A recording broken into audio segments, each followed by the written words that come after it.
ever pondered what happens behind the scenes when that packet of instant noodles or that can of soda is being produced? The answer lies in the realm of ultra-processed foods.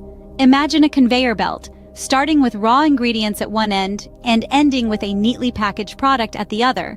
The journey in between, however, is a complex dance of technology and chemistry. The first step is ingredient selection. Grains, oils, sugars, flavorings, and additives are sourced from around the globe.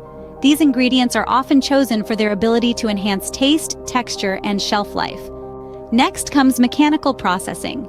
Here, raw ingredients are transformed through grinding, crushing, or milling to create the desired texture or consistency. Think of grains being ground into flour or fruits being pulped into a smooth puree.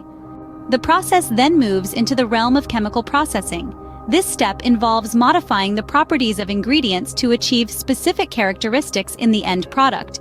For instance, hydrogenation transforms liquid oils into solid fats, and chemical additives are introduced to amplify flavors, colors, or textures.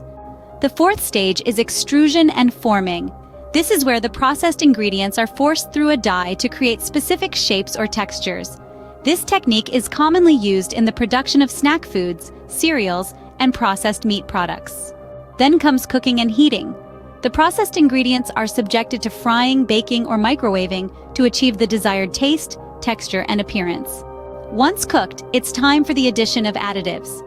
Preservatives, colorings, flavorings, and stabilizers are added to enhance the sensory appeal and prolong the shelf life of the product. Finally, the product is ready for packaging and distribution.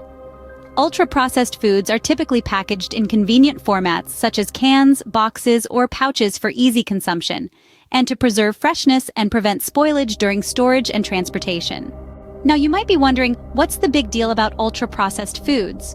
The reality is, their consumption has been linked to a variety of health concerns. Obesity, heart disease, and metabolic disorders are just a few of the potential risks associated with these foods.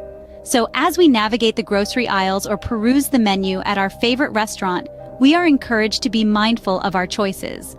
A focus on a diet rich in whole, minimally processed foods can be a significant step towards optimal health and well-being. In the end, the choice is ours. The journey from raw ingredients to ultra-processed foods